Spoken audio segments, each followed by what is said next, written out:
Molt bon dia, en primer lloc, i sobretot gràcies per la vostra assistència i per acompanyar-nos. Jo crec que és un dels problemes, per dir-ho d'alguna manera, en sentit figurat, lligats a la bona feina que feu tots i totes de promoció esportiva, doncs és precisament la la major demanda que tenim d'instal·lacions i que tenim d'espais.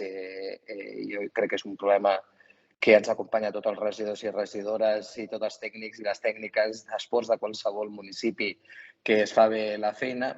Tenim l'espai que tenim, no? I no podem, de vegades no podem inventar-nos si no és entrant a fer algunes accions contundents, no? Jo moltes vegades, quan ens venen a demanar més espais a la ciutat de Barcelona, dic, escolta, si no tirem una manzana de cases a terra, difícilment podem donar peu al que em demaneu. I crec que tocava anar mirant amb altres ulls equipaments existents a dia d'avui i que ens permeten això, no? Créixer i poder donar aquesta resposta que, per una altra banda, jo crec que és molt positiva per part de clubs, entitats i veïns i veïnes. I créixer, podem créixer d'algunes maneres, inventar-nos nous espais. L'outdoor ha vingut per quedar-se arran de la pandèmia, ja ho sabeu vosaltres, i cada vegada hi ha gent que vol fer pràctica a l'aire lliure, ja sigui a la platja i esports de platja o ja sigui per la muntanya, però també és veritat que tenim equipaments ja existents a la ciutat, tant a nivell educatiu, que jo sempre faig i em sentireu fer una demanda i una reivindicació que hi tenim equipaments com és l'equipament educatiu, que és vertebrador també en el territori, que tenim a tots i cada un dels nostres barris, dels nostres municipis, sempre hi ha un centre educatiu de referència i que cal i val la pena treballar amb altres administracions per poder també, fora de l'horari lectiu, reconvertir aquell espai en un espai apte i possible per la pràctica esportiva. Però hi ha altres equipaments que tenim en algunes places, en alguns barris dels nostres municipis, ara mateix només practicables quan fa bon temps i que val la pena, si tenim una necessitat urgent, si una necessitat per part dels clubs, sobretot dels nostres territoris, de fer-la apta també per la competició. I m'estic referint a aquelles pistes no cobertes que només són practicables durant algun temps de l'any, quan fa bon temps, perquè a l'hivern es complica i molt aquest tipus d'espais, això per una banda, i d'altres perquè també és veritat que pateixen una agressió per part d'agents externs, que dificulten també fer un partit de bàsquet i que no estigui al terra en perfecte estat, o que vulguem fer un partit de vòlei i el terra estigui robust, per posar-vos un exemple dels molts que vosaltres també patiu. Nosaltres des de la Diputació vam fer, també amb raó de la demanda de moltíssims i moltíssims de vosaltres, un estudi de veure com podíem fer créixer aquest parc d'instal·lacions que tenim, que teniu vosaltres, de la manera més ràpida i a la vegada també més fàcil, senzilla i econòmica, perquè aquí, evidentment, no estem parlant de grans pavellons, sinó de vegades tenim i ens és útil una pista que simplement posem una coberta i que puguem tenir un ús ràpid i un accés senzill. I no cal fer la gran obra de la construcció d'un nou pavelló que de ben segur la majoria ja en tenim. I aquest és el motiu, bàsicament, de la jornada. És una demanda molt important per part vostra, una necessitat que és evident per part d'absolutament tots els municipis de la demarcació de la província, una feina tècnica que estem fent. Ara el Sergi Lois, que és el cap de la unitat d'obres, ja entrarà més en matèria, però que volíem compartir amb vosaltres. Amb aquest procés que fem, d'acompanyament que fem amb tots els municipis i que forma part del nostre ADN, doncs volíem compartir, volíem explicar-vos quina és la situació, què és el que hem treballat, com ho hem treballat i també, sobretot, escoltar-vos molt. Així que, com bàsicament el que volem és escoltar-vos molt, jo no continuo, ho deixo aquí, agraint de nou l'assistència, la feina també, evidentment, de la gerència d'esports, de la magnífica feina que fan al vostre costat i res, un pas més, seguim. Sergi, quan vulguis. Moltes gràcies, David. Compartiré pantalla perquè així pugueu veure la presentació.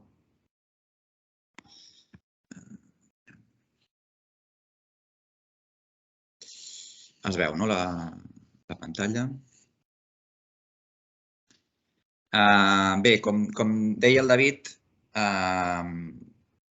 ja fa molts anys que detectem aquesta necessitat per part dels municipis i una mica aquest és el motiu pel qual vam fer primer un estudi de recerca i després ha acabat sent una publicació, que és el que us presentem avui. Ara us faré una mica 5 cèntims dels motius i del per què ho fem i després us presentarem la guia, que és el document que us volem ensenyar avui.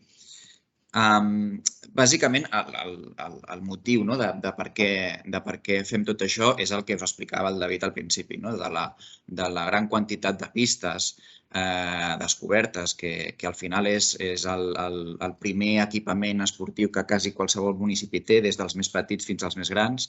És el lloc on es fa esport, però és el lloc també d'esbarjo dels nens i nenes del poble, és el lloc on de vegades s'organitzen els aplecs municipals, les festes, al final acaben sent un punt neuràlgic del municipi.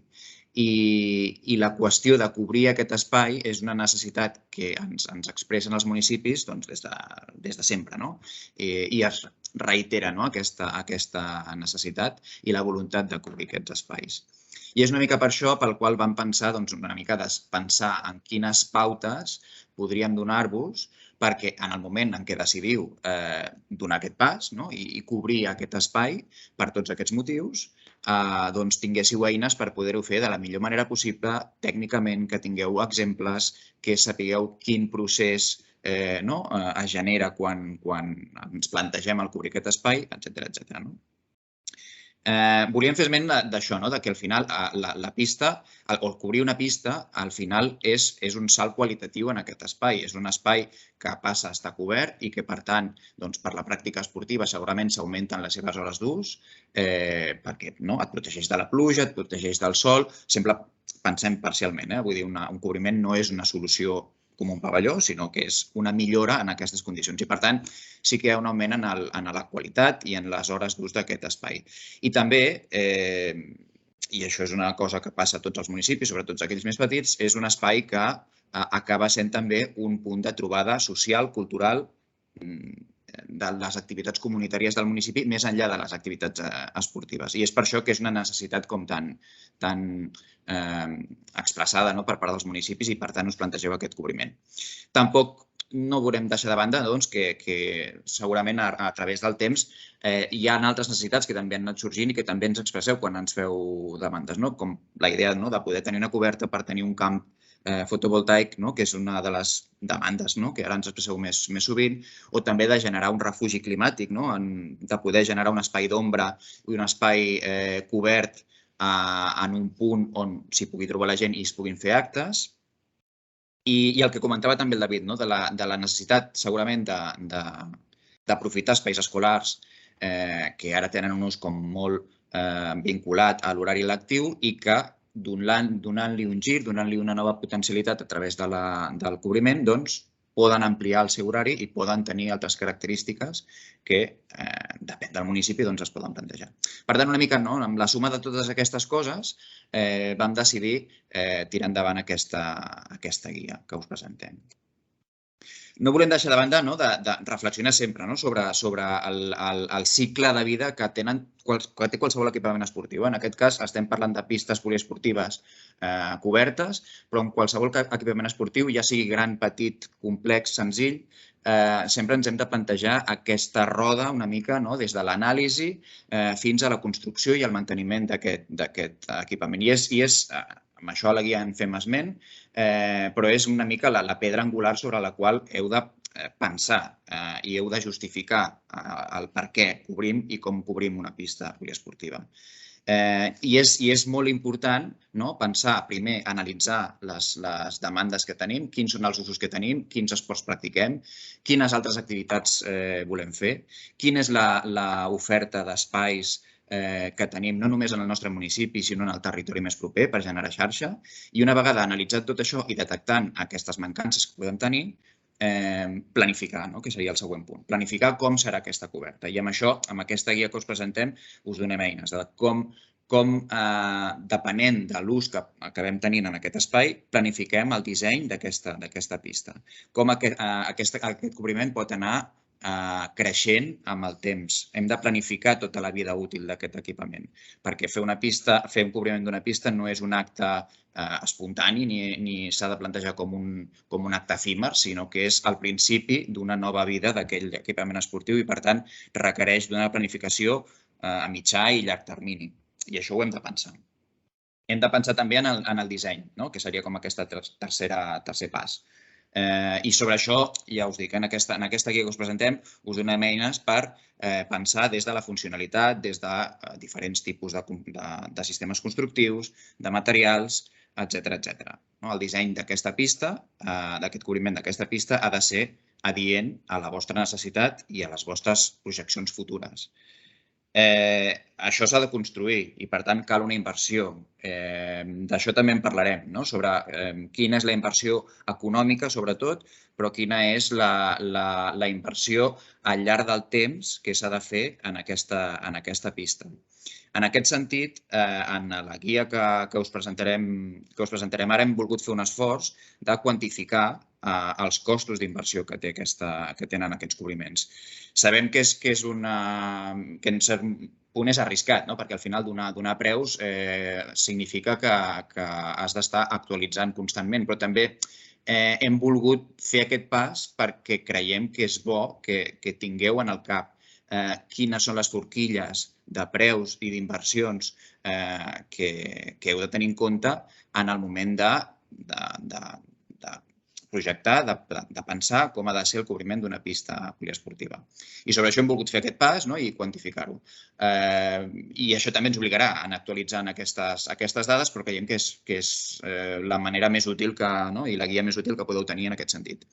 I finalment no deixar de banda el manteniment, que al final no pensem només en la inversió en el moment de la construcció. Com deia abans, la construcció d'un cobriment no és un acte efímer, sinó que és una construcció que quedarà i que, per tant, s'ha de pensar en el manteniment i en el seguiment d'aquesta construcció. No només el manteniment de la infraestructura, sinó també de la gestió. Al final, quan cobrim una pista, canviem les seves condicions i, per tant, segurament cal una reflexió en com s'acaba gestionant aquest nou equipament esportiu i polifuncional que tindrem en el municipi. I la roda continua i un cop es qualla aquest nou equipament, hem de continuar analitzant per continuar creixent, planificant i augmentant la dotació d'equipaments en el nostre municipi. Per tant, no deixem de banda aquesta idea de la planificació en aquest sentit. No m'estendré gaire més. Aquí us hem deixat, tindreu aquesta informació i us hem deixat l'enllaç on podreu tenir la publicació que us presentem i és una publicació que tindreu al vostre abast a la llibreria de la Diputació. Jo ara us compartiré, perquè veieu un moment, la guia en si, que us presentem ara.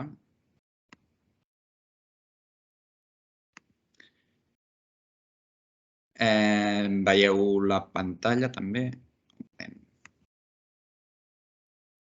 És una guia que està editada a la sèrie Esports de Diputació de Barcelona. És un document eminentment tècnic. Està pensat perquè, sobretot els tècnics i tècniques municipals, però també els tècnics d'esports, dels regidors d'esports dels municipis, tingueu una eina que us serveixi en aquest moment que us comentava abans de planificació, disseny d'aquest cobriment. Ara entrarem a explicar-vos el contingut de la guia, perquè al final és el que és important, però aquest document el tindreu disponible a la nostra web i a la llibreria de la Diputació. Veieu que és una guia extensa en el que es fa un repàs una mica sobre el tipus d'espais esportius que podem cobrir, es fa una selecció de diferents models de tipus de cobriments que us podeu plantejar depenent de l'evolució que preveieu per a aquesta pista poliesportiva i es fa tota una reflexió sobre criteris constructius, criteris funcionals, instal·lacions que hi van associades, sistemes estructurals, per arribar finalment a uns criteris d'estimació de cost, que en parlarem, en el que hem fet aquest exercici de posar un cost en aquestes inversions i al final tot un resum de normatives, d'aplicacions, annexos, etc. No us molesto més i dono pas a l'autor de la guia, que és el Jordi Álvarez, que és arquitecte, que és l'arquitecte que va redactar aquest estudi de recerca que s'ha acabat convertint en aquesta publicació i que us explicarà a fons els diferents continguts de la guia, que és aquest document que us presentem avui. Per tant, Jordi, tot teu. Sí, hola, bon dia. Intento compartir la pantalla, doncs. A veure si podem fer pantalla completa. Es veu la pantalla completa ara? Sí. Sí? Es veu la pantalla completa? Sí. Sí, m'ho confirmeu? D'acord.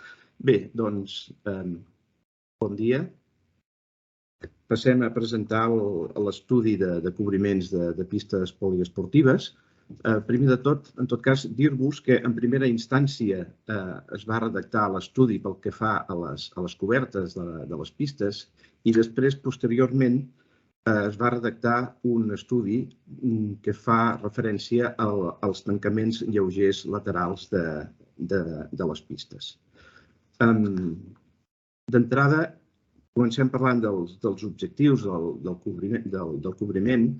Ja se n'ha parlat, però en tot cas dir que insistíem en aquests objectius.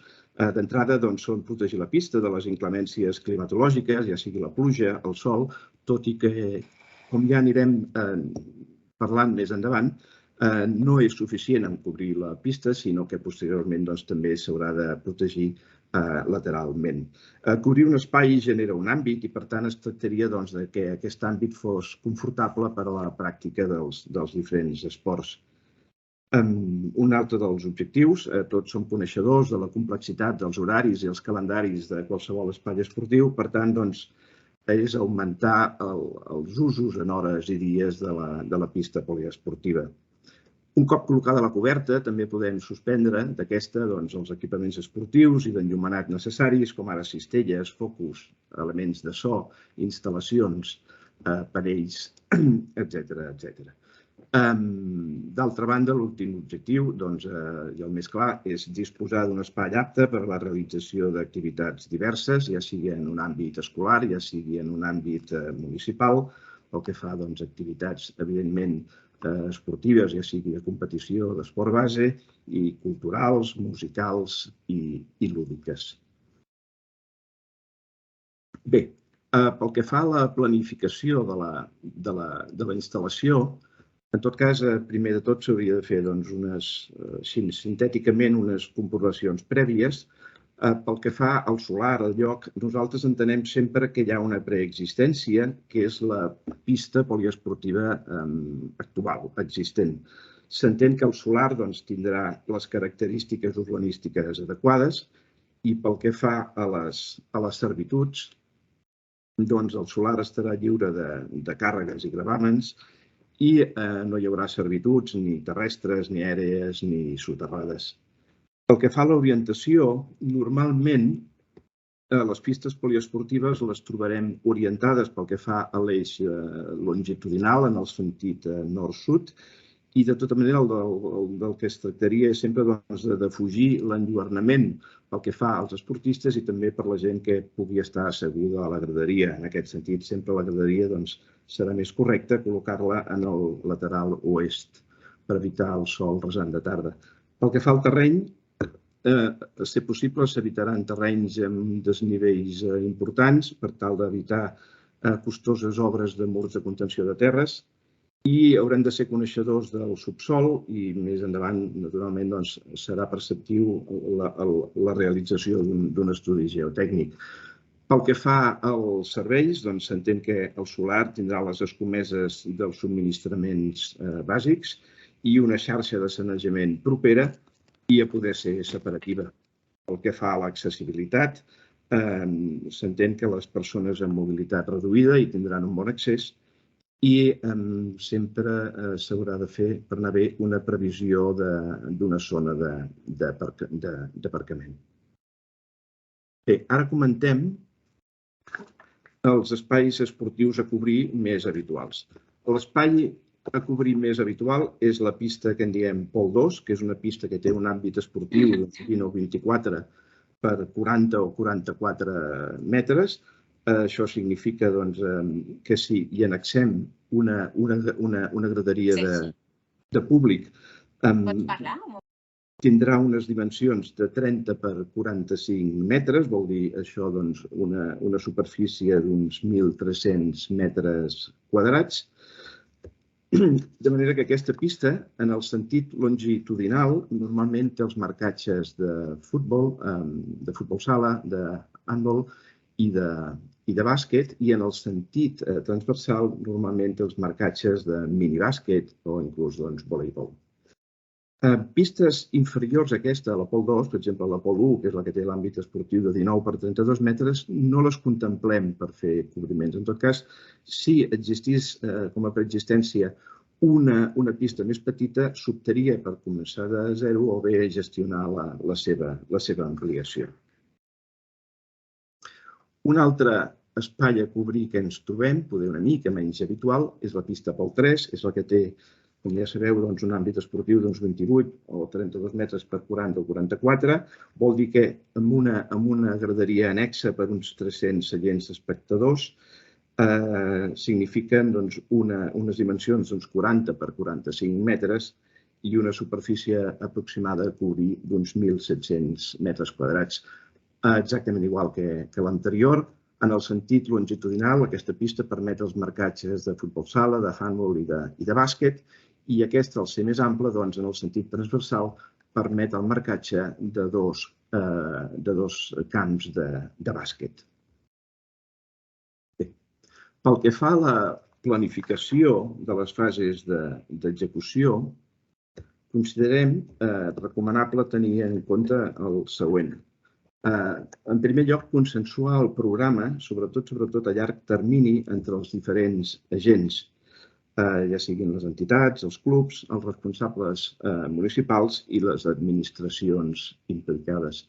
De la mateixa manera, recomanem redactar un estudi de viabilitat que abordarà temes socials, econòmics, de gestió esportiva i de manteniment. Així mateix, és recomanable redactar un estudi previ o avantprojecte que farà un encaix del disseny de l'espai, determinarà les fases d'execució i farà una estimació del cost d'execució. Parlant també de planificació, per part de l'entitat promotora s'haurien de definir certs aspectes. Tenir molt clar quina és la superfície a cobrir, es tracta d'una Pol 2, es tracta d'una Pol 3, es tracta d'un cobriment que també inclou altres edificacions de serveis. Hi ha demanda de graderia de públic, sí o no. En general, sempre és recomanable que la graderia de públic estigui inclosa dins del cobriment. Tenir clar quins són els esports que es practiquen majoritàriament a la pista, sobretot si un dels esports, per exemple, únicament és l'hoquei patins, això pot fer que els paràmetres definidors del cobriment i de la pista siguin diferents. I per últim, també tenir en compte a llarg termini o en primera fase o en fases posteriors el tancament parcial als laterals i als testers. Més endavant parlarem dels costos d'execució, però aquí d'entrada, ja per situar-nos, presentem tres possibilitats i presentem una estimació del cost d'execució. Presentem 3 casos. El primer és una pista Pol 2, sense graderia, per tant, uns 1.100 metres quadrats a cobrir. Considerem que pot tenir un cost estimat, aproximat d'execució d'uns 340 o 420.000 euros.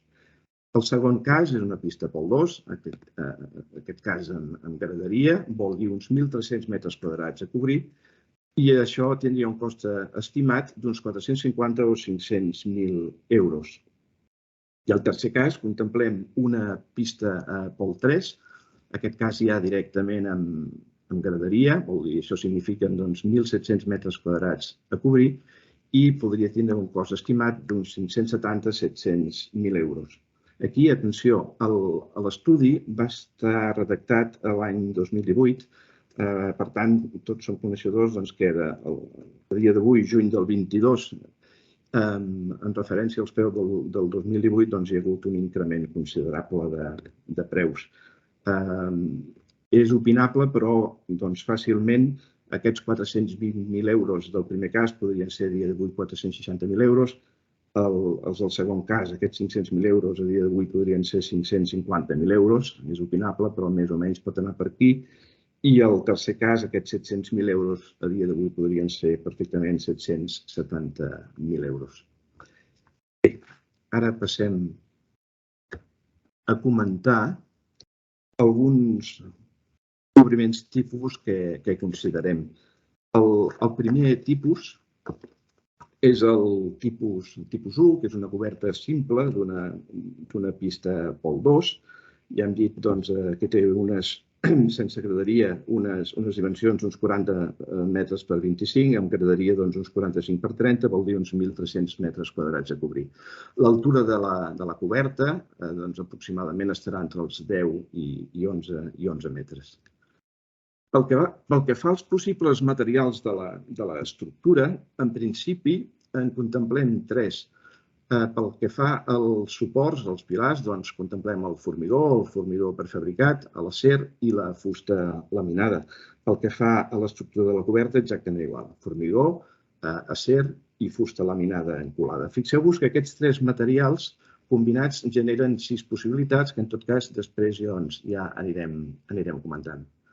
Pel que fa a la planificació, fixeu-vos que aquí presentem 4 possibilitats. D'aquestes 4, diguem-ne que d'alguna manera només 2 són correctes. Per tant, l'opció número 2, una coberta amb un tancament lateral parcial, és una opció correcta. Una coberta amb un tancament i una graderia annexa és una opció correcta. Una coberta per si sola, davant de les inclemències meteorològiques, no seria suficient.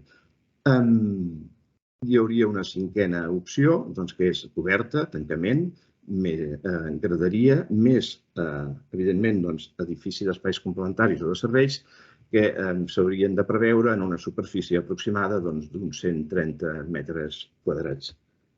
Pel que fa a l'estimació aproximada del cost, ja ho hem comentat lleugerament una mica abans, hem fet un desglossament per capítols. Considerem els treballs previs, la fonamentació, l'estructura, la graderia, la coberta, l'enllumenat i el so, el paviment de l'entorn i l'equipament. Aquest tipus, ja ho hem comentat abans, amb graderia 1.300 metres quadrats, tindria un cost entre 450 i 500.000 euros. Passem al cobriment tipus 2. En aquest cas es tracta també d'una pista Pol 2, però en fases de tancament posteriors. Vol dir que en aquest cas pensem que tindrà un grau de tancament superior i una previsió d'espais complementaris superiors. La superfície d'entrada és la mateixa, 1.300 metres quadrats.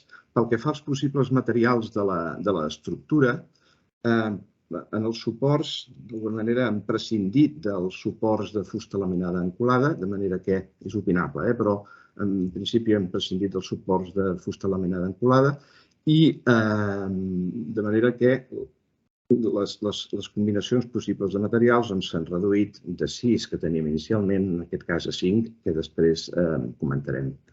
Pel que fa a la planificació, com que s'entén que aquí el grau de tancament posterior a executar en fases serà més gran, És molt important que partint de la pista poliesportiva existent es redacti un bon estudi de viabilitat, es redacti un bon estudi previ que després, continuant amb un projecte de cobriment, haurà de definir molt i molt bé les diferents fases posteriors pel que fa al cobriment, evidentment, i als tancaments laterals i a les edificacions complementàries i de serveis.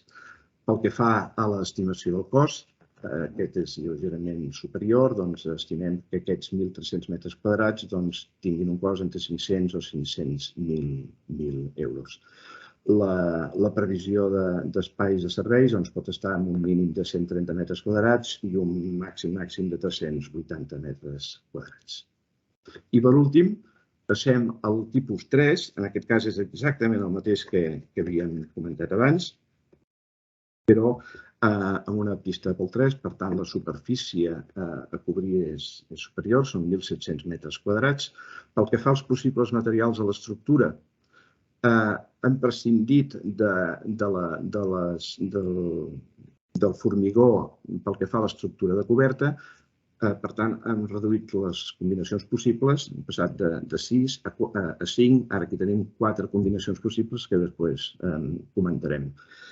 Sempre s'entén que aquest tipus de cobriment i de tancaments generarà o tindrà una condició d'espai cobert, ventilat i obert. La previsió per aquest tipus de cobriment estaria entre 570 i 700.000 euros i la previsió d'espais complementaris estaríem amb un mínim de 130 metres quadrats i un màxim de 550 metres quadrats. Bé, a partir d'aquí, ara us presentem un esquema molt senzill, molt simple, on apareixen els diferents paràmetres que defineixen la coberta, pel que fa als suports, a l'estructura, als ràfecs o possibles porxos. Normalment l'espai esportiu a cobrir té una amplada d'uns 20 o 28 metres i una longitud de 40. La majoria d'esports requereixen una alçada lliure mínima d'uns 7 metres, per tant, menys el hoquei patins, que té un requeriment inferior, uns 5 metres, i vol dir que a l'altura lliure des del paviment fins a la part inferior de l'estructura de la coberta haurà de ser de 7 metres, però recomanable que siguin 7,5, 8 o inclús 8 metres i mig. A partir d'aquí, presentem una sèrie d'exemples, d'esquemes genèrics de cobriment, en absolut d'una manera exhaustiva, perquè exemples n'hi hauria moltíssims i, afortunadament, davant d'una demanda o davant d'un problema, hi ha tantes solucions com equips d'arquitectura, possiblement. Per tant, aquí només en presentem uns quants. Les imatges que presentem no necessàriament es corresponen amb els dibuixos que anireu veient a la dreta, de plantes i seccions, però els hem insertat aquí per il·lustrar millor aquesta presentació. Aquí tenim un primer exemple, el tipus 1, que en diem. Els suports i les piques estan formades per perfils laminars d'acer. Fixeu-vos que en la imatge de la dreta també s'inclou en la coberta un lluernari per a l'entrada de llum difosa natural. La coberta, en aquests casos, pot tindre diferents formes en funció de com siguin les encavallades. Pot ser plana, pot ser corba, pot ser una aigua, dues aigües. L'estructura pot anar per sobre o per sota de la coberta, etc. La imatge de l'esquerra correspon a una pista coberta a Vila-seca i la imatge de la dreta correspon a una pista coberta a Can Bassa, a Granollers.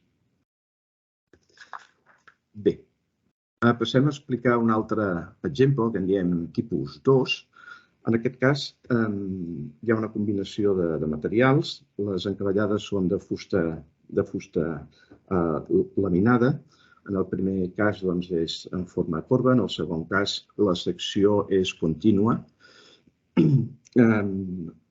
Aleshores, la primera imatge, en aquest cas, correspon una pista coberta a Coín, Màlaga. La segona imatge correspon a una pista coberta a Sant Julià de Llor i Bonmatí. Bé, aquí presentem un altre exemple, que en diem en aquest cas tipus 3, que té una qüestió particular, que és la següent. Fixeu-vos que estan eliminats suports en el lateral, de manera que es construeixen dues pantalles de formigó armat, acompanyats amb una viga lateral d'un cantell més important, de manera que es aconsegueix una obertura interessant, d'uns 25-30 metres, de manera que en alguns casos s'aprofita per situar la graderia en aquest punt, de manera que els espectadors tenen una bona visió de l'interior de la pista. Aquesta pista coberta està situada a Olesa de Montserrat. Aquest que presentem ara, aquest exemple, que en diem tipus 4, el presentem perquè té una particularitat que es dona sovint, que és la següent. El desnivell existent entre el paviment de la pista i l'exterior o la zona d'accés. Aleshores, és interessant en aquest cas perquè la mateixa graderia absorbeix aquest desnivell. Fixeu-vos que en aquest cas també estan eliminats suports en l'exemple que apareix dibuixat, de manera que també hi ha una viga lateral amb un cantell important i els espectadors asseguts a la graderia tenen una bona visió del camp de joc. La imatge de l'esquerra correspon a l'escola Marcel·lí Moragues de Gavà i la imatge de la dreta correspon a l'escola Pla de Girona.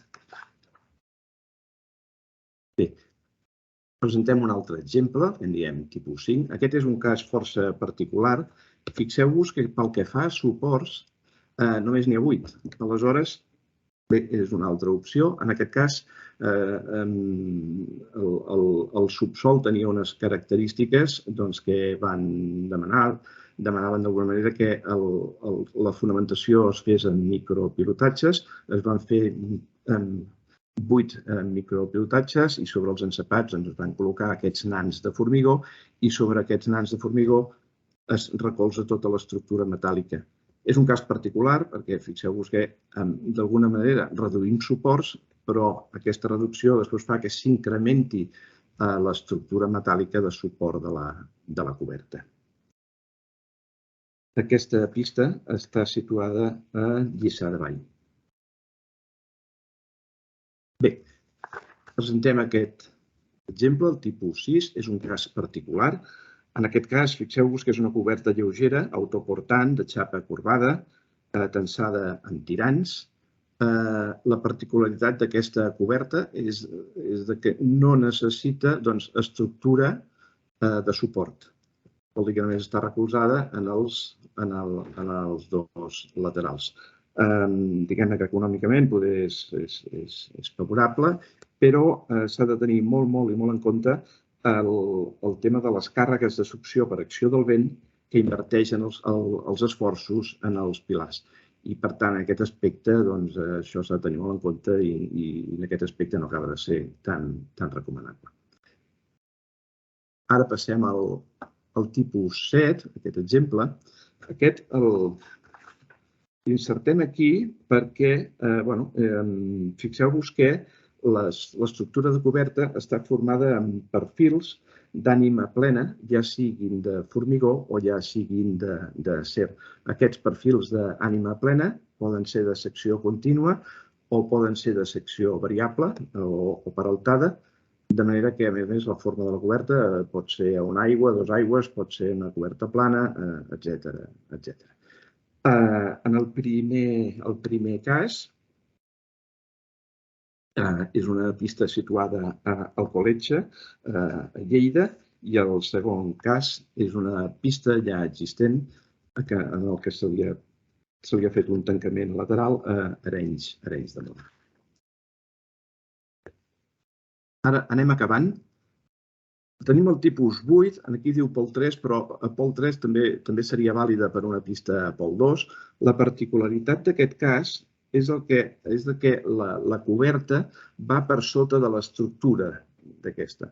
Aleshores, d'alguna manera, la coberta està penjada de l'estructura i això fa que el volum, l'espai, l'àmbit interior sigui menor. Aquesta pista coberta està situada al Parc de les Tres Xemeneies a Barcelona. El següent cas, també diem per pistes existents Pol 3, també seria vàlida per una Pol 2. Fixeu-vos que és la típica coberta amb dent de serra que permet directament ja la col·locació d'uns lluernaris per l'entrada de llum natural difosa. En el cas de pistes Pol 3, la mateixa estructura, tal com està dibuixada aquí, en la secció permet la separació d'espais, que per entrenament va molt bé, o a vegades inclús haureu vist que aquests tres espais estan separats per cortinatges. En fi, és una altra tipologia i amb aquesta acabaríem. Aquesta pista coberta està situada a Villacelama, a León, a la província de Lleó. Anem seguint.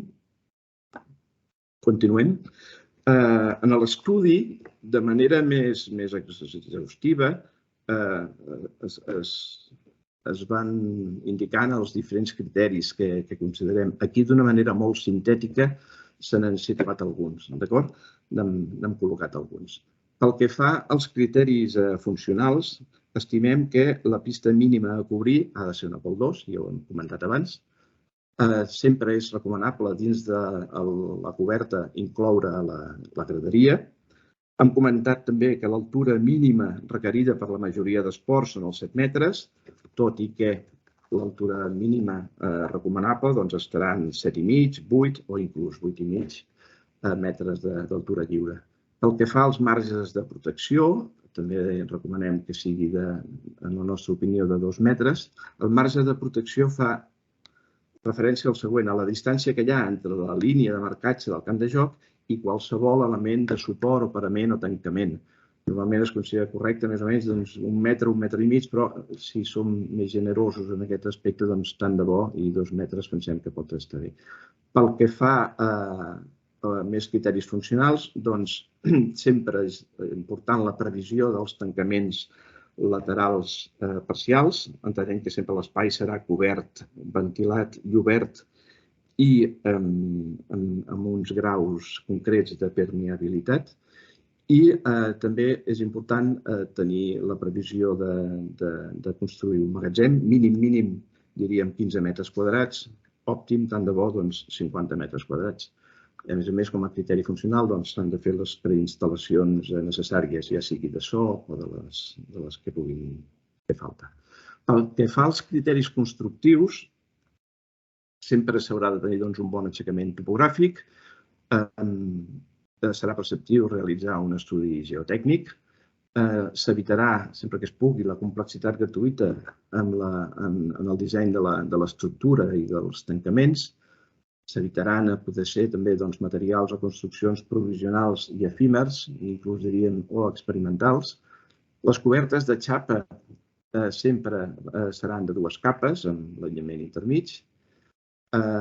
Es farà una previsió de materials fonoabsorbents a la cara inferior de la coberta, més o menys en 1/3 de la superfície o inclús en un 50% de la superfície.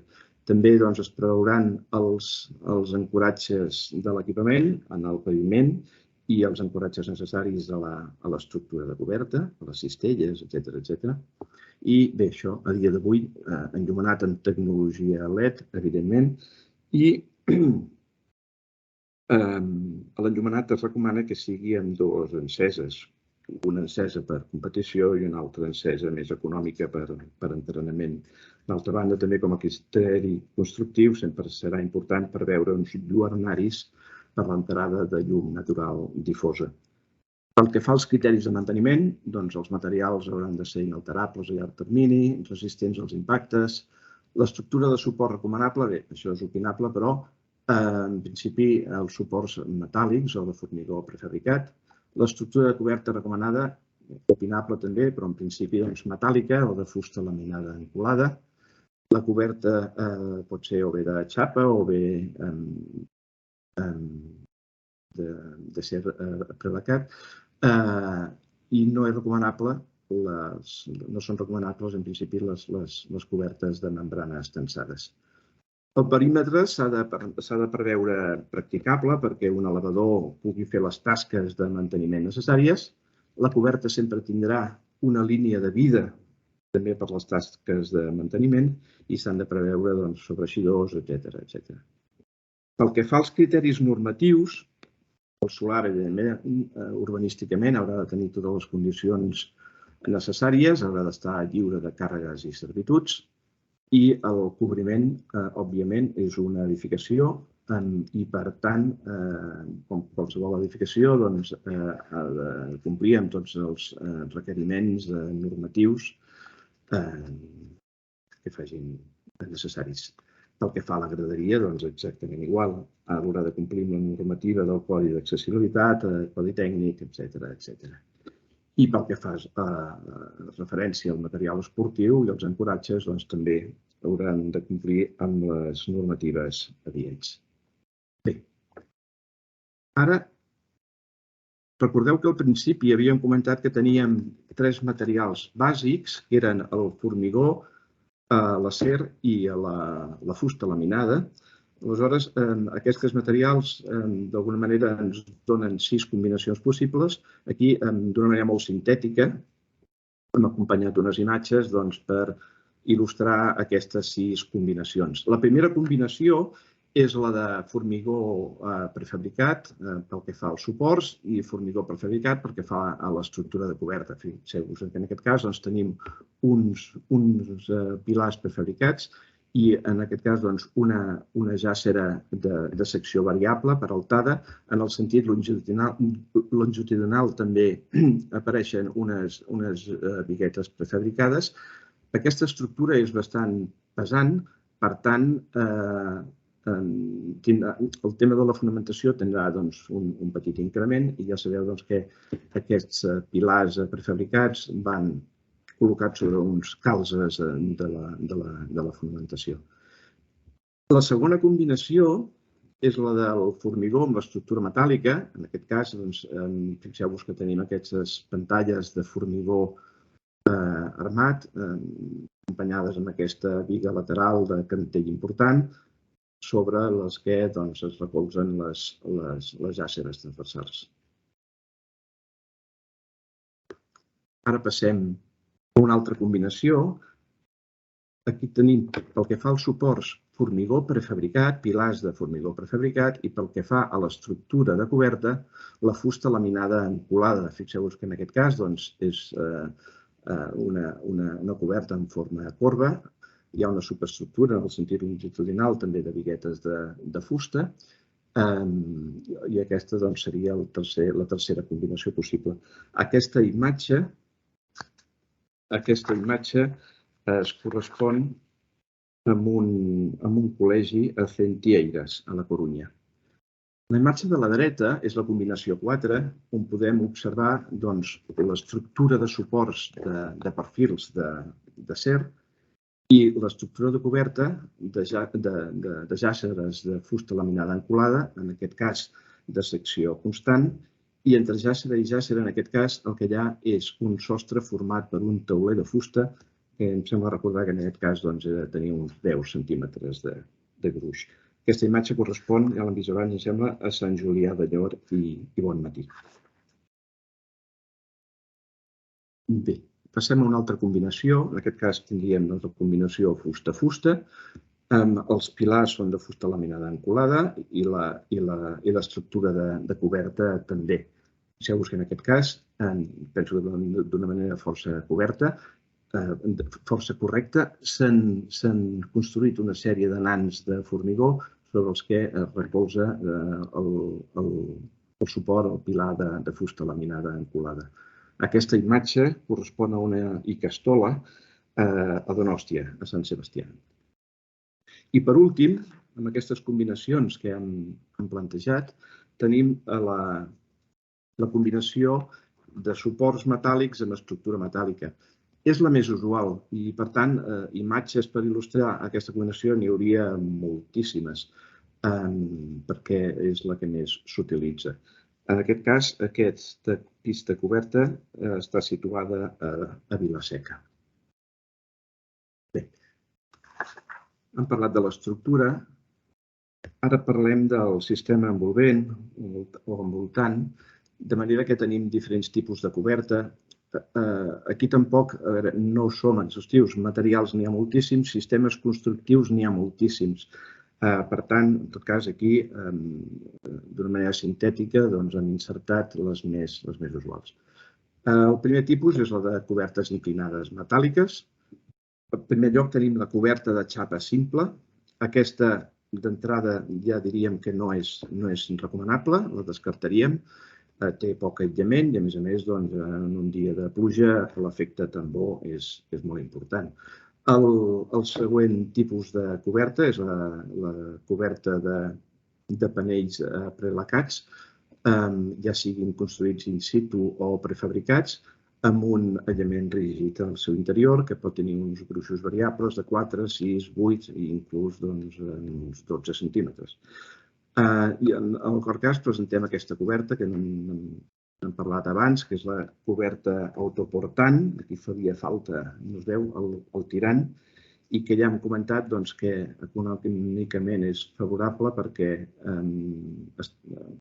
hi ha un estalvi d'estructura, però per un altre té l'efecte aquell de la succió del vent, que és molt indesitjat. Com a tipus de coberta, ja hem dit que sistemes constructius n'hi ha moltíssims. També presentem les cobertes planes no transitables, les que a vegades en diem tipus deck. A la imatge de l'esquerra tenim aquesta planxa gracada que es recolza sobre l'estructura. Sobre aquesta planxa hi ha l'aïllament i sobre l'aïllament les membranes o els sistemes d'impermeabilització que requereixin.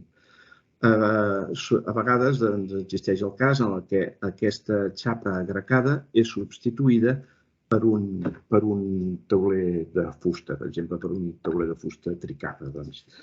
I en la imatge de la dreta veiem un cas similar. En aquest cas és una coberta plana recolzada sobre l'estructura de coberta amb placa col·laborant, un formigó alleugerit que també faria les funcions, en aquest cas, d'aïllament, lleugerament armat, etc.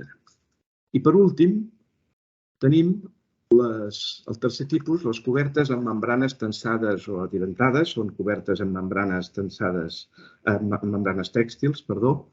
Aquest tipus de cobertes, en el nostre cas, no són recomanables, vull dir, estan molt bé per equipaments que es munten i es desmunten, però per un equipament fixe i perdurable en el temps, aquest tipus de coberta semblaria que no és adequat. I ara passem a parlar de l'estimació del cost. Aquí ho hem fet d'una manera molt sintètica. En l'estudi,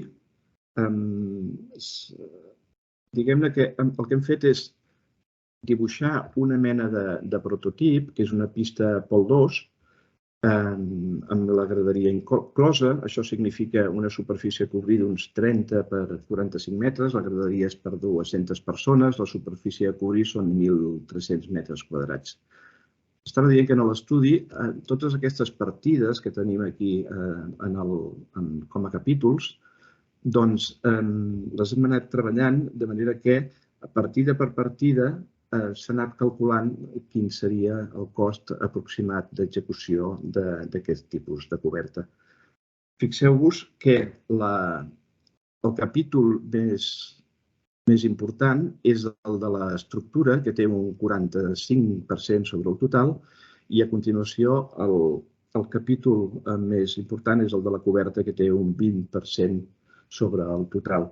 Aquest tipus de coberta, doncs, té una estimació de cost de pressupost d'execució per a contracte d'uns 520.000 euros, que ja han dit que a dia d'avui fàcilment poden ser uns 575.000 euros. Pel que fa al preu metre quadrat de la coberta, ja a preu final, i diríem a dia d'avui, per dir-ho d'alguna manera, doncs estaríem parlant d'uns 450 euros al metre quadrat. Bé, i pel que fa a l'estimació del cost, no hem fet referència al cost dels tancaments laterals, però ni que sigui de passada, perquè, com ja hem dit, posteriorment es va fer un estudi bastant detallat del que signifiquen els tancaments laterals parcials de la pista. En aquest estudi determinàvem 4 nivells, nivell 1, nivell 2, nivell 3, nivell 4, en funció de la complexitat d'aquest tancament.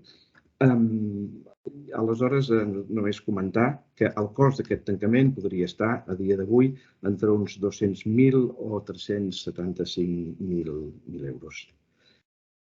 I ja per acabar, en l'estudi redactat també hi ha un capítol dedicat al manteniment. Bàsicament hem observat la guia pràctica del manteniment de l'edifici del Col·legi Oficial d'Arquitectes i també altres documents del Codi Tècnic.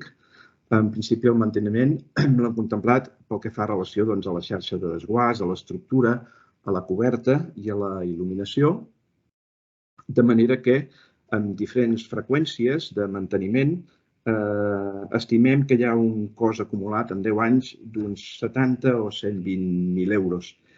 Vol dir que en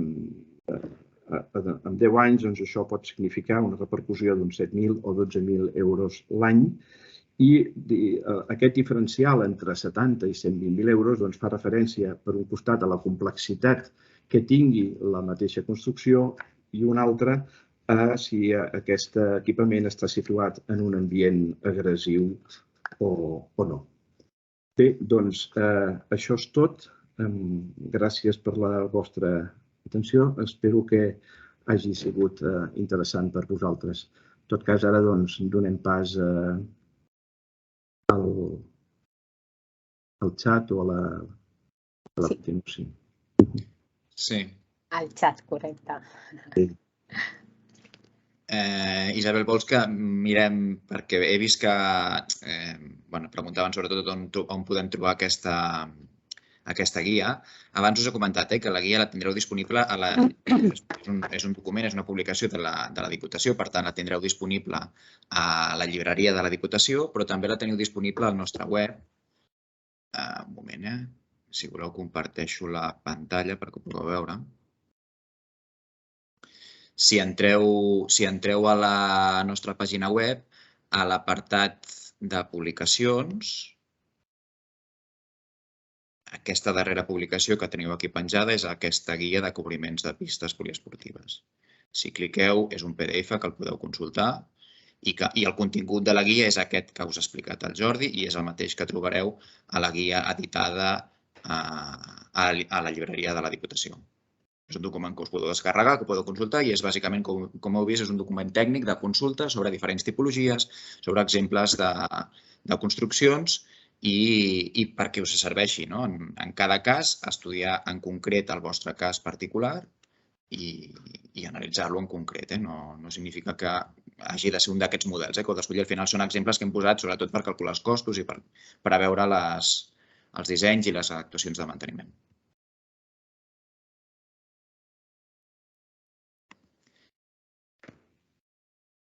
No sé si Isabel us dona pas al xat.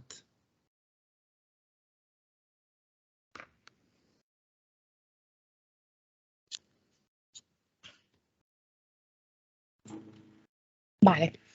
Doncs, perdoneu que he tingut un petit problema. Doncs, si us sembla bé, donem pas a les preguntes que s'han formulat a través del xat. L'Israel Millan, de Vilanova i la Geltrú, pregunta si a la guia no s'han considerat els paviments i les tipologies de paviments. No. La guia és una guia, com heu vist, de cobriments. Tracta sobre cobriments de pistes poliesportives i els paviments no estan considerats. Potser fem una guia sobre paviments, no seria el cas ara. El que sí que heu de considerar sempre que són paviments d'exteriors. Vull dir, al final és una pista poliesportiva exterior i el cobriment no li varia la seva condició d'espai exterior. Per tant, continuem treballant amb paviments exteriors o el mateix paviment que segurament tenia la pista poliesportiva que acabeu cobrint. Perfecte, Sergi. Doncs l'Albert Arrida d'Igualada pregunta si a l'hivern, en ciutats amb molt fred, hi pot haver problemes d'humitats. És possible, sí. Per això cal que analitzeu molt en concret el vostre cas i el cobriment és una solució parcial i que dona resposta a unes condicions concretes. I és el que deia abans, continua sent un espai exterior. El que li canvia, diguéssim, les seves condicions inicials és que té un cobriment que afecta segurament del sol, sobretot a l'estiu, protegeix aquest espai i que permet una il·luminació segurament molt més regular durant les hores de la nit o que si plou, evidentment no t'hi mulles a dins. Però és una solució parcial i, evidentment, no són espais tancats, ni són pavellons, ni són espais hermètics a l'exterior i això ho hem de saber des de bon principi. Si assumim aquesta part del disseny i entenem que és un espai exterior en el qual se li afegeix aquesta condició que té un cobriment i té unes característiques, unes qualitats diferents, doncs és una cosa que hem de fer al principi i veure que són aquestes les qualitats que volem en aquest nou espai. Però sí, hi ha espais que són ombrívols i que estan ensotats i que el problema de les humitats és difícil de solucionar i, evidentment, amb un cobriment no soluciona. Molt bé. L'Alexis Fernández de Castellbisbal pregunta si s'ha tingut en compte els nius de coloms o altres ocells. Home, és difícil que els ocells... Clar, la mare natura és difícil de controlar-la, no? Jo, en aquest sentit, evidentment, ha d'haver-hi un bon manteniment i ha d'haver-hi una vigilància sobre això i particularment, clar, això evidentment a la guia no està contemplat, són casos com molt particulars, però jo us recomanaria que si ja preveieu que pot haver-hi un problema d'aquest tipus, no plantegeu una estructura molt complexa, amb molts tirants, com veiem algunes fotografies de barres i de llocs on poden haver-hi aquest tipus de problemes i plantegeu l'estructura el més senzilla geomètricament possible perquè no puguin haver-hi aquests espais on s'atcolen els ocells. Ara, a partir d'aquí, és cridar la bona sort. Molt bé. L'Albert Arrida també fa una segona pregunta. Diu, la línia de vida, quan ha de passar per sobre el lluernari, és obligatori que hi hagi un pas especial? Jo no l'entenc, aquesta pregunta. Suposo que és per trepitjar sobre el lluernari. No sé si l'Albert ens ho... A veure si ens contesta a través del xat, si no... Si diu això, la línia de vida, quan ha de passar per sobre el lluernari, és obligatori que hi hagi un pas especial? Suposo que es refereix a per no trepitjar el policarbonat, generalment, que és el material que s'utilitza per fer aquests lluernaris. I, evidentment, sí. El policarbonat no està pensat perquè es pugui trepitjar i és un punt feble. I, per tant, si per manteniment per exemple, és una coberta com aquestes que m'ha ensenyat de dent de serra i has de remuntar aquest lluernari, doncs de vegades es fan fins i tot com unes escaletes de xapa perquè puguis passar per sobre i anar saltant els diferents desnivells de la coberta. Però sí, els lluernaris no es poden trepitjar o no estan dissenyats perquè es puguin trepitjar. Perfecte, confirmat. L'Albert ha confirmat que efectivament era pel tema de trepitjar. Sí. El Llucsumoi d'Altafulla pregunta quin és el material que es podria considerar més eficient econòmic en termes generals. Ell diu que la fusta li sembla que hauria de ser el més ecològic sostenible. Segurament, però això jo crec que en cada cas, i és el que hem dit al principi, s'ha d'analitzar en concret el vostre cas. No podem afirmar, i això no ho fem a la guia tampoc, no podem afirmar que hi ha un material o un sistema constructiu que sigui més econòmic, més eficient, perquè hi ha moltes casuístiques i, per tant, heu d'analitzar en el vostre cas concret quina és la que s'adapta millor a les vostres condicions. Evidentment, la fusta és un material molt més sostenible que l'acer o que el formigó. Però heu d'analitzar quin tipus d'estructura plantegeu, quines càrregues tindrà aquesta coberta, si tindrà unes càrregues extres perquè això esdevindrà, doncs, com dèiem abans, un camp fotovoltaic i, per tant, s'ha de calcular amb una estructura que et suporti això. S'ha de veure també quin subsòl teniu, per tant, quina fonamentació necessitareu. Vull dir, com ha dit abans el Jordi, és necessari fer un estudi de viabilitat en el moment que us plantegeu fer aquesta actuació i un projecte adient al vostre cas concret. I en aquest sentit, qualsevol consideració sobre econòmic, manteniment, sostenibilitat, etc., l'heu de fer en aquell moment. Per això no hem volgut, a la guia no ens hem volgut decantar per una solució en concret i, com heu vist, hi ha diverses solucions i diverses combinacions i cadascuna té els seus pros i els seus contres. Des de l'Ajuntament de Cardedeu pregunten si els lluernaris no donarien problemes de goters. Home, si estan ben fets, no. Evidentment, clar, els lluernaris creiem que és una molt bona opció perquè et dona una llum a l'interior i, per tant, pots mantenir una il·luminació natural durant més hores. Si tens una coberta completament opaca, doncs de seguida, a la que baixa el sol, necessitaràs encendre les llums i això sempre és menys eficient que no aprofitar al màxim les hores de sol. Per tant, els lluernaris sempre creiem que és una bona solució. El que passa és que, evidentment, s'han d'executar bé i els exemples que ha ensenyat, per exemple, el Jordi de Dents de Serra són bons perquè el lluernari està col·locat en una posició vertical i és més difícil que li entri l'aigua si està ben executat. Sempre és més fàcil que hi hagi problemes amb lluernaris horitzontals. Evidentment, l'aigua cau i necessites que per geometria conduir-la. Però això també heu d'estar darrere d'una bona execució d'aquests lluernaris perquè no donin problemes. I un bon manteniment. Molt bé, estan havent-hi diverses consultes, això està bé perquè la guia interessa. Des de en Bernat de l'Ajuntament de Sant Cugat diu que si no hi ha tancament lateral, només coberta, quina superfície extra hauria de tenir la pista per evitar les entrades d'aigües lateral? Feu preguntes... És difícil, això és molt difícil de saber, perquè de vegades plou molt de costat i, evidentment, si plou de costat, l'aigua entra. És el que hem dit abans, una coberta sense res més. Evidentment, el dia que plou allò com a tots ens agrada i en vertical i tranquil·lament, no passarà res. Però quan hi ha una tempesta d'aquelles que plou de costat, per molt que volis, pots tenir problemes, evidentment. Evidentment, clar, mentre més volis, menys problemes tindràs, però clar, també cada cas concret això s'ha de veure, perquè segurament no tens tot l'espai del món per poder volar la coberta respecte al teu espai. Cada cas s'ha d'analitzar en concret i segurament si tens requeriments de superfície que t'obliguen a que la coberta ha d'anar molt arran en els límits de la pista, doncs segurament li has d'acabar fent aquests faldons laterals o aquests tancaments laterals que dèiem abans per poder evitar aquestes pluges de costat. No hi ha més. Aquesta persona aclareix que jo he llegit quina superfície extra hauria de tenir la pista per evitar entrada d'aigües lateral i ell s'estava referint a la coberta. Quina superfície extra hauria de tenir? Sí, jo entenc que preveu que la coberta sobresurti respecte als límits de la pista. Molt bé.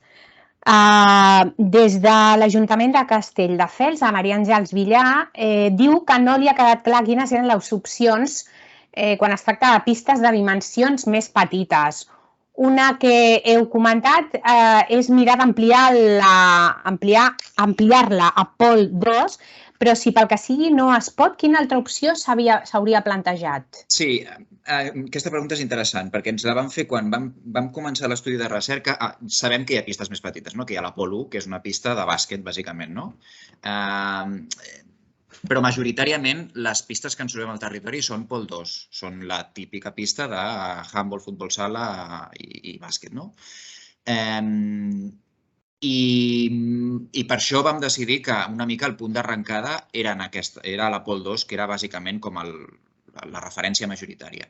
Una pista més petita, evidentment, es pot cobrir igualment. Una Apol 1, una pista de bàsquet, el cost segurament va en relació a la superfície. És a dir, és fàcil de saber. Si sabeu el cost que té cobrir una Apol 2, doncs per un cost més petit es pot cobrir una Apol 1 perquè és una qüestió de superfície. Per què no vam incloure l'Apol 1 en aquest cas? Perquè també creiem que és un espai que per dimensions és poc polifuncional, que bàsicament és la majoria de les qüestions que ens arriben. L'Apol 2 ja té unes dimensions que permet la pràctica de més esports, que permet actes extraesportius, com hem dit al principi, i que, per tant, seria un bon punt d'arrencada per disposar d'aquest equipament esportiu molt més polifuncional que una Apol 1. Una Apol 1, al final, et ve molt limitada per qüestions de superfície. La recomanació, sempre que pugueu, és disposar d'una Apol 2. Si no hi ha més que una Apol 1, que això passa, per exemple, dins de patis d'escoles, doncs, al final, la superfície que tenim és la que hi ha. Però per això vam partir de l'Apol 2 com a punt d'arrencada, perquè l'Apol 1, al final, és un espai massa petit. Doncs, en principi, no sé si algú altre vol fer alguna pregunta més.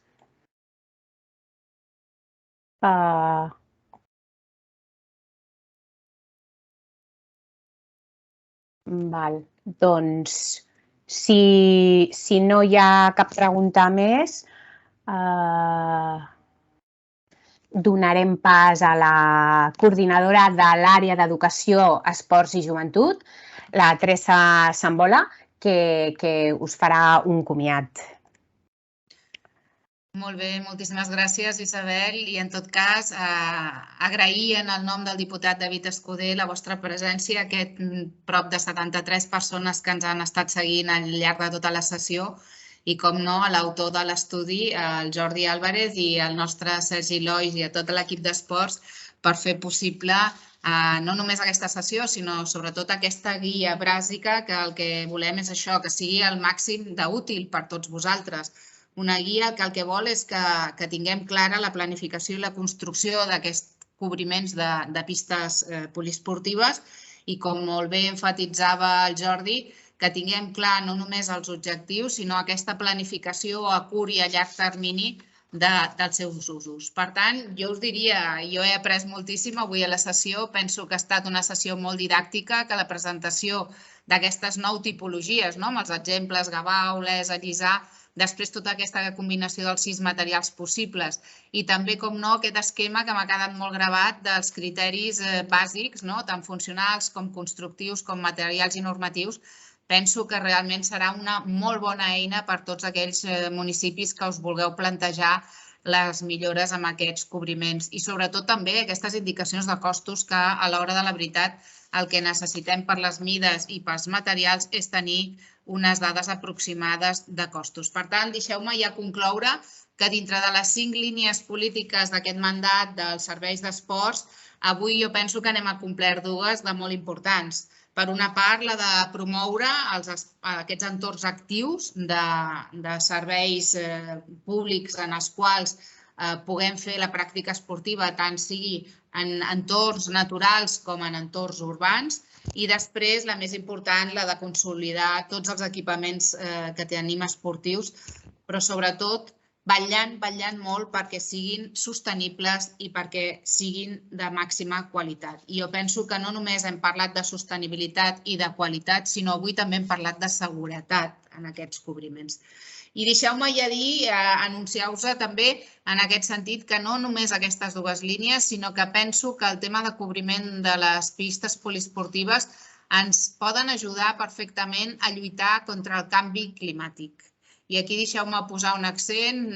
Fa 15 dies que les temperatures es van disparar arreu del país i que teníem les escoles i que teníem molts indrets quasi impracticables. Per tant, en aquesta mesura de poder apaivagar, de buscar solucions per lluitar contra el canvi climàtic, pensem que aquesta oferta, aquesta guia bàsica, us podrà ajudar. Per tant, agrair-vos la presència, agrair-vos el treball i saber, com sempre, que tot l'equip d'esports està a la vostra disposició. Que tingueu molt bon dia i que tingueu molt bona setmana. Gràcies.